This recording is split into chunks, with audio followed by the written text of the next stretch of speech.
Hello, कैसे हैं दोस्तों। मैं साजिद उम्मीद करता हूँ बहुत अच्छे होंगे। आप लोग अपनी तैयारी में व्यस्त होंगे, बहुत ही मस्त होंगे। तो आज का चर्चा का विषय है कि एसएससी जीडी 2025 में जो एग्ज़ाम होने वाला है उसकी एग्ज़ाम डेट कंफर्म हो चुकी है।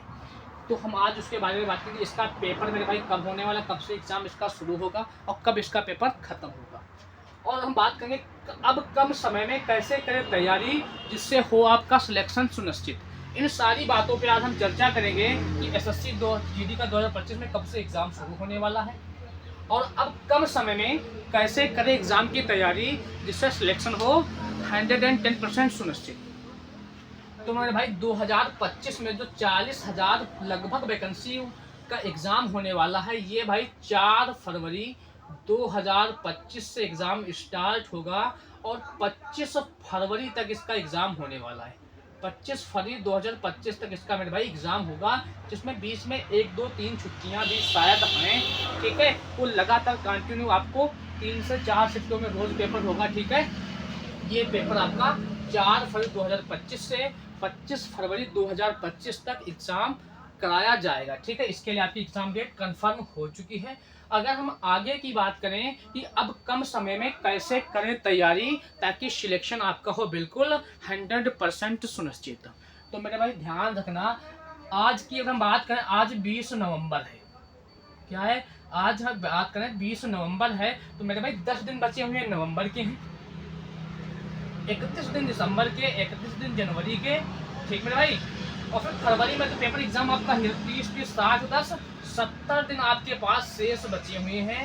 कितना समय बचा मेरे भाई, आपके पास 70 दिन शेष बचे हुए हैं। तो इस एग्ज़ाम के लिए आप कैसे तैयारी करेंगे, क्या पढ़ें क्या ना पढ़ें, कैसे पढ़ें, इन सारी बातों पे आज हम चर्चा करेंगे कि 70 दिन के लिए 70 दिन में आप कैसे तैयारी करें ताकि सिलेक्शन आपका बिल्कुल सुनिश्चित रूप से हो जाए।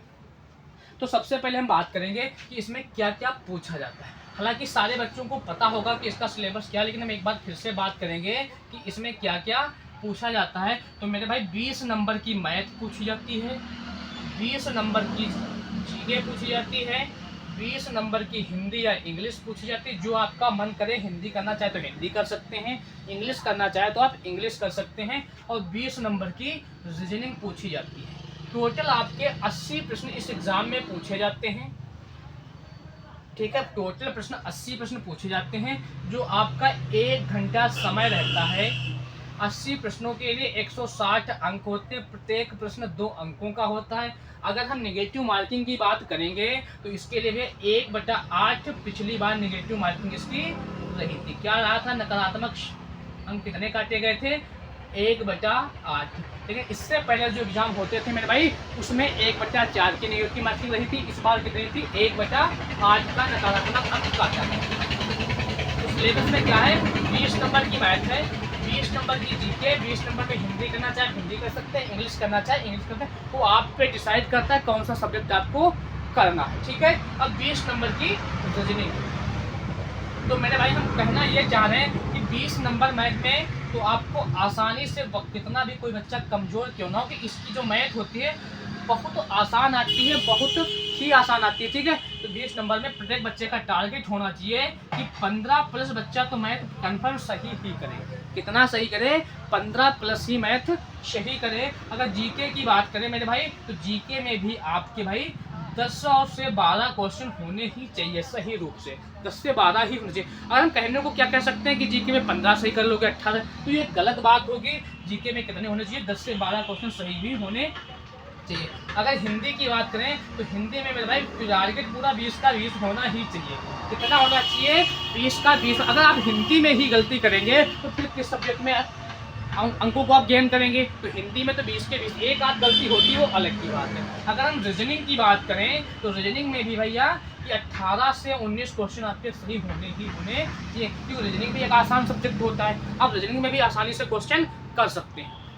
तो अगर इन बातों को हम बात करें, मिलकर जोड़ें, तो कितना हमारा सब्जेक्ट बना। अगर यहाँ पे 18 देखते हैं तो 18 20 हो गया मतलब भाई 38 हो गया। यहाँ 10 की बात करें, 38 10 48, 48 और 15 की बात करें तो 63 क्वेश्चन आपके बनने हैं, 63 प्रश्न आपके बनने हैं। ठीक है, और 63 प्रश्न अगर बनने हैं तो आपके नंबर बनेंगे मेरे भाई 126 प्रश्न, 126 अंक। ठीक है। 126 अंक आपके बनने हैं, तो 126 अंक जब बनेंगे, हमने तो सबसे कम कम यहाँ 18 जोड़े, यहाँ पर 10 जोड़े, अगर यहाँ 12 जोड़े और यहाँ पर 19 जोड़े तो 3 अंक हमारे और बढ़ जाएंगे। 3 क्वेश्चन 63 और 3 66 हो जाएंगे, और 66 मतलब भैया 132 अंक। तो आपका ये टारगेट होना चाहिए, ठीक है। 126 से 132 के बीच अगर आपके अंक आ रहे हैं, ठीक है, अगर आपके अंक कोई भी मॉक टेस्ट दे रहे हैं उसमें 126 से 132 के बीच अगर आपके अंक आ रहे हैं, तो आप बेहतर तैयारी की तरफ अग्रसित हैं और कर रहे हैं, आप बेहतर कर सकते हैं। अगर आपके यहाँ मॉक टेस्ट में इतने अंक आ रहे हैं, तो वहाँ आप 10 या 5 नंबर ज़्यादा कर पाएंगे, क्योंकि जो यहाँ का मॉक टेस्ट होता है, मॉक टेस्ट का लेवल होता है, या ऑफलाइन आप टेस्ट दे रहे हैं या कोई भी दे रहे हैं, तो उसका जो लेवल होता है पेपर के लेवल से भाई थोड़ा सा अपर ही होता है, क्योंकि एसएससी जीडी का जो पेपर होगा आपको उस लेवल से थोड़ा लो लेवल ही मिलने वाला है मेरे भाई। ये बात जरूर ध्यान रखिए, ठीक है बच्चा, क्या ध्यान रखना है, उससे आपको लेवल थोड़ा लेवल नीचा मिलेगा। हम कहना चाहेंगे मतलब आपका जो सब टारगेट होना चाहिए 65 प्लस क्वेश्चन का होना ही चाहिए। कितना होना चाहिए? 65 प्लस क्वेश्चन का टारगेट होना ही चाहिए। अब करें क्या, ये तो हमने देखा कि इतने सही करें आप इसमें मॉक टेस्ट में, लेकिन अगर आप यहाँ पर इतने सही कर रहे हैं तो एग्जाम में आप इससे बेहतर कर सकते हैं, ठीक है।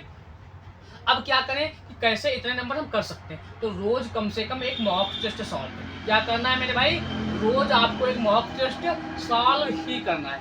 क्या करना होगा? आपको रोज एक मॉक टेस्ट सॉल्व करना ही पड़ेगा, ठीक है। क्योंकि मॉक टेस्ट सॉल्व करने से मेरे भाई ये होता है, आपकी अगर टाइमिंग में कोई इशू आ रहा है, क्या आ रहा है, यदि आपको टाइमिंग में कोई इशू आ रहा है तो उससे आप अपनी तैयारी को बेहतर कर पाएंगे। जैसे क्या क्या कि 80 प्रश्न है, 60 मिनट समय होता है आपको, 60 मिनट पूरे हो गए, आपके क्वेश्चन आपने 75 या 70 ही देख पाए, तो अगली बार से आप क्या करेंगे, थोड़ा सा ध्यान देना है अपनी मैथ में, कैलकुलेशन पे, जीएस में, कोई भी चीज़ सब्जेक्ट पर ध्यान देना है कि हम थोड़ा सा जल्दी करें, ताकि क्या हो जाए कि हमारे टाइमिंग में कोई दिक्कत ना आए। ताकि यदि अभी से ये दिक्कतें देखेंगे तो एग्जाम में आपको कोई भी दिक्कत नहीं होने वाली है, ठीक है। तो रोज आप एक मॉक टेस्ट देंगे। अब आपको क्या कहता है ना कि प्रत्येक मॉक टेस्ट में अगर आपके 65 या 63 या 66 प्रश्न आ रहे हैं, तो आप अगर यदि यहाँ पे अच्छा करें तो वहाँ एग्जाम में आप इससे भी अच्छा कर सकते हैं और आपका सिलेक्शन सुनिश्चित हो जाएगा। अच्छा, आप पढ़ें क्या भाई? आप इतने दिन से तैयारी कर रहे हैं तो आप पढ़ें क्या? हम कहना चाहेंगे भाई कि जीएस का आपका पोर्शन क्या है, जीएस आप जैसे तैयारी कर रहे हैं, ठीक है, तो जीएस आप एक बार तो पढ़ ही चुके होंगे, 1 या 2 बार। तो जीएस में सबसे ज़्यादा आपको पढ़ना क्या है? स्पोर्ट के बारे में पहले स्टैटिक जीके पढ़ना है। क्या पढ़ना है? Static GK. अब पूरे जीके को रिवीजन नहीं करना मेरे भाई, क्या करना है? स्टैटिक जीके पढ़ें। और करना चाहे तो एक बार आप पूरी जीके भी रिवाइज कर सकते, लेकिन सबसे ज़्यादा ध्यान कहाँ देना? स्टैटिक जीके पे और करंट अफेयर पे जरूर दें। जीके पे और कहाँ पे ध्यान देना मेरे भाई? करंट अफेयर जरूर करें। हिंदी का एक बार पूर्णतः फिर से रिवीजन कर लें अभी, क्योंकि 70 दिन आप आराम से कर सकते हैं, ठीक है। क्योंकि हिंदी में वो ज़्यादा चैप्टर है नहीं। हिंदी में कितने चैप्टर है मेरे भाई? शायद 10 से 12 चैप्टर हिंदी में, वो एक बार आराम से कर सकते हैं रिवीजन। रीजनिंग में भी एक बार रिवीजन जरूर कर लें, ठीक है, एक बार रीजनिंग का भी पूरा रिवीजन कर लें। मैथ का भी अभी इतना समय कम नहीं है, 70 दिन आपके पास है, तो एक बार पूरी तरह से रिवीजन कर सकते हैं, ठीक है। अगर इसी तरह से आप रिवीजन करते रहें, अच्छी तैयारी करते रहें, बिल्कुल लापरवाही नहीं करना, क्योंकि 70 दिन बहुत ज़्यादा नहीं होते हैं। आप कहेंगे अभी हमारे पास 70 दिन है, आज नहीं कल नहीं कल, तो आज नहीं कल करते करते कब समय निकल जाएगा, बच्चा ध्यान नहीं दे पाओगे और समय निकल जाएगा, आपकी तैयारी धरी की धरी रह जाएगी और सिलेक्शन कोई दूसरा बच्चा ले जाएगा। कौन बच्चा ले जाएगा? जो पूरी तरह से आज से, अभी से 2 महीने पहले या 4 महीने पहले से लगा हुआ है, ठीक है। तो आज यदि अभी तक आपने तय नहीं की है तो जरूर आज से अभी से लग जाइए और बेहतर तैयारी करिए और एक मॉक टेस्ट जरूर दीजिएगा मेरे भाई। और डेट को मद्देनजर रखते हुए, क्या डेट है आपकी? 4 फरवरी 2025 से 25 फरवरी 2025 तक आपको एग्जाम चलने वाला है, ठीक है। और मिलते हैं किसी अगली वीडियो में। आज के लिए इतनी ही बात करेंगे। अगर आपने अभी तक चैनल को सब्सक्राइब नहीं किया तो सब्सक्राइब कर लीजिए। जो बच्चे कर चुके उनके लिए बहुत बहुत आभार व धन्यवाद। और वीडियो को लाइक शेयर कमेंट करें। अगर किसी भी प्रकार की दिक्कत है आप कमेंट बॉक्स में जरूर बताइएगा, जितना हो सकेगा आपके लिए बेहतर तैयारी व हर चीज़ करवाई जाएगी, ठीक है। और इसी प्लेटफॉर्म के माध्यम से आपको बहुत ही जल्दी हर एक क्लासेस आपको मिलेगी। मैथ भी मिलेगी, रीजनिंग भी मिलेगी, हिंदी भी मिलेगी और जीके भी मिलेगी। मैथ हमारे द्वारा पढ़ाई जाएगी, बाकी अन्य टीचर के द्वारा आपको हर एक सब्जेक्ट मिलेगा। ओके दोस्तों, आज के लिए इतना ही। मिलते हैं फिर अगली किसी वीडियो में। ओके दोस्तों, ध्यान रखिएगा और ज़बरदस्त तैयारी करिएगा। ओके, धन्यवाद।